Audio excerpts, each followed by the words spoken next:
Hello. Are you back in your boudoir? Yeah, I am. I really like it in here now. I might just stay in here all night. All right. So today was the second day of the hearing. Yes. How did it go for Asia today? They really went after her. Today was mostly the state cross-examining her, and they really attacked her testimony in a bunch of ways.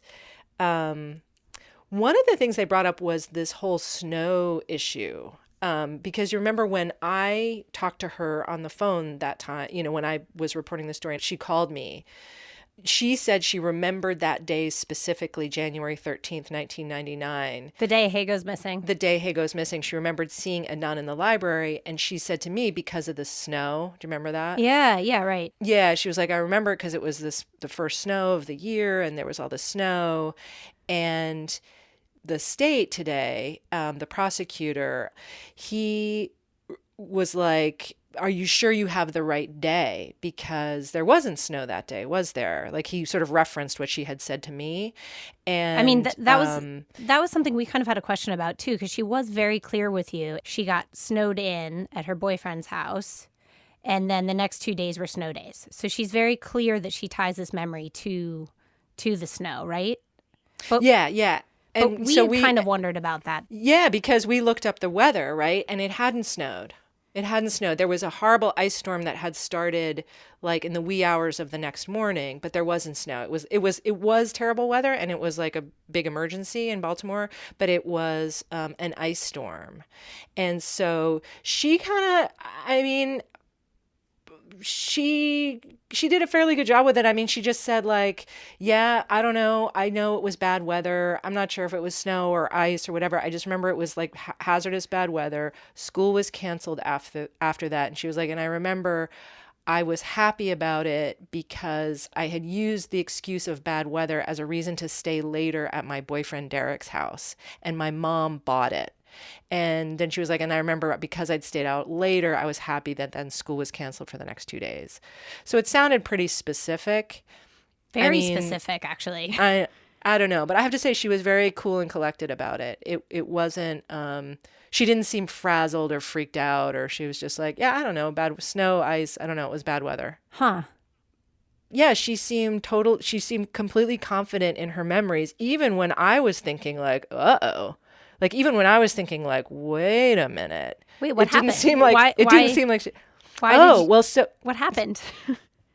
yeah, well so the main thing that happened that at least was new to me as a theory about Asia's alibi, and that made me think like, wait a minute, let me rethink this. And in fact, I asked you guys to go scrambling back to the records that we have, our detectives Oh, notes this and this stuff is to, the Jawan stuff. yes, the Jawan stuff. Because the prosecutor, Vignaraja, went after her for a long time about the second letter that she wrote to Adnan right after he got So we arrested. so we should just take a step back and explain what these letters are that you're talking about.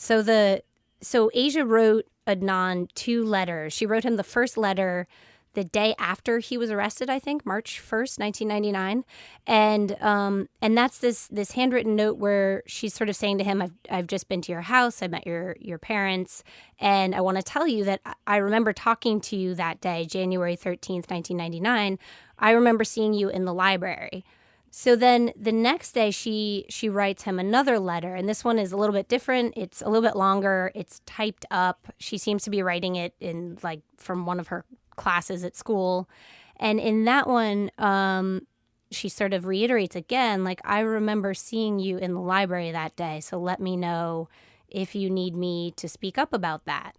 Right. Um, So today, the second letter, the typed one, was the issue today. So the state is really pressing her over and over to say, are you sure you really wrote this letter on March 2nd? Because it's dated March 2nd. And in fact, it's a 3-page letter, and at the bottom of each page it says March 2nd. And she keeps saying, yes, yes, I am. Yep.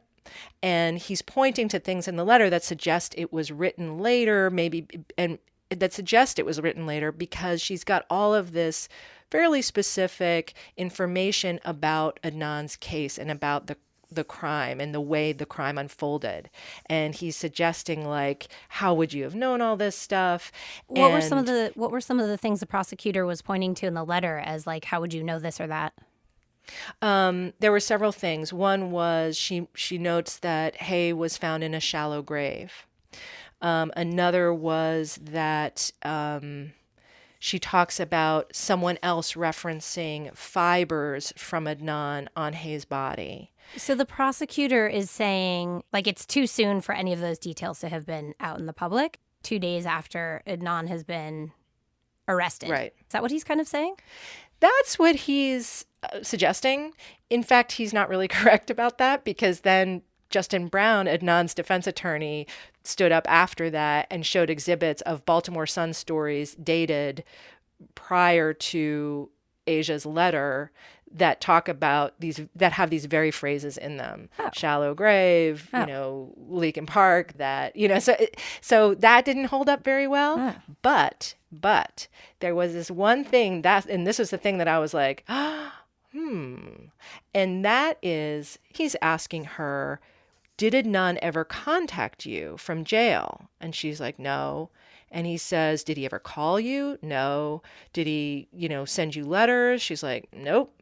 And he says, well, how do you explain, if Adnan never contacted you, how would you explain notes from a detective's interview with Adnan's friend? This is a kid named Jawan Gordon. And in these notes, it says that Jawan told the cops that Adnan had written a letter to a girl and asked her to type it up, but she got the address wrong. And what does that mean? Like, what does that imply? I think he was trying to imply that Adnan had contacted Asia and had asked her to type up this letter in this way. This March 2nd letter. But he's implying it wasn't actually written March 2nd. It was written perhaps weeks later. Oh. That maybe he engineered that, and that maybe Adnan asked her to type up this letter. Huh. Yeah. And then I was like, well, what does that mean? Does that mean she doesn't remember what she thinks she remembers? Or does that mean she's lying? And Adnan did contact her? And what does that mean? And so, it starts to make her sort of very pure story about being just a potential alibi who wanted to step forward and do the right thing to, like, look like something slightly different. And so that's why I asked you guys to look up notes from that detective's interview with Jawan. Okay, so I'm looking at the detective notes from their interview with Jawan on April 9th, and they didn't record that interview, so all I've got are these kind of like cryptic detective's notes. So I'll just read those to you, and this is what they say. I think this is what the prosecutor is referencing. It says, Adnan wrote me a letter, and remember, at this time, Adnan is in jail. So Adnan wrote me a letter. He called yesterday, but I wasn't home. Wrote Adnan back. He wrote a letter to a girl to type up with his address on it, but she got it wrong. And then there's an address, 101 East Eager Street, which is the incorrect address for central booking. And then it says Asia with a question mark, 12th grade. I got one, Justin Adger got one. And Justin Adger was a friend of Adnan's and I guess was Asia's ex-boyfriend. But I'm just saying, like, those are pretty cryptic, and I could also see that note as implying that Adnan wrote a letter to a girl and asked her, could you please give my friends the address so that they can write me letters? And that's all it means. That's true. I mean, right. And then she gets the address wrong, and it's like, I can just imagine how this could play out in a totally innocent, different way from what the prosecutor seems to be suggesting. The one line that stops me is, he wrote a letter to a girl to type up. And I don't know. It's true. It's not clear. It's not clear what this totally means. But here's the thing. It does make you pause, right? And that's his entire point. That's the prosecutor's entire point, is that I can throw a bunch of suspicion on Asia's story in all of these various ways. And if I can do it here before you today in this hearing, that means the prosecutors back at Adnan's criminal trial back in 1999, 2000 could have done the same thing. So the state is showing, look, maybe she's not such an ironclad alibi after all. And if she's not such an ironclad alibi, then maybe Cristina Gutierrez did have a very good reason for not pursuing her. It wasn't a mistake. It was a strategy. That's what he's trying to show. So what did you think? Did you buy that? Right? Did I buy it? I mean, I would say, I don't think that he proved that she didn't write the letter on March 2nd or anything like that. And she seemed very comfortable just saying, I don't know what those notes about Jawan mean, but I wrote this letter March 2nd. I never heard from Adnan. She just was very forthright about it, or seemed very forthright about it, I should say.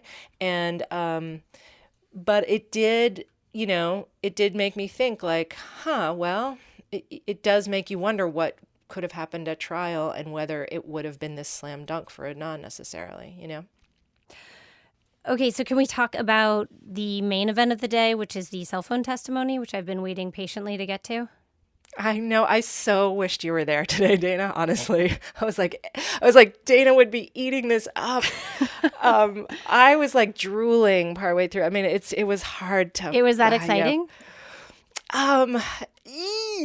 So it's really important is the thing, but it's hard to sink your teeth into in terms of emotion, but it's no, it was, it was interesting. So basically today there was not a big bombshell on this issue, but I think they're setting the stage for one. So it turns out that the AT&T cell tower the AT&T cell tower expert who testified at Adnan's original trial in 2000, it turns out that there was this disclaimer on those records, on a fax cover sheet for those records back in 1999 that said, you can't use incoming calls. They're not reliable for location status. Incoming calls are not reliable for location status. And why that's important is because the two phone calls that place Adnan in Leakin Park at the time that Jay said they were burying the body are incoming calls, right?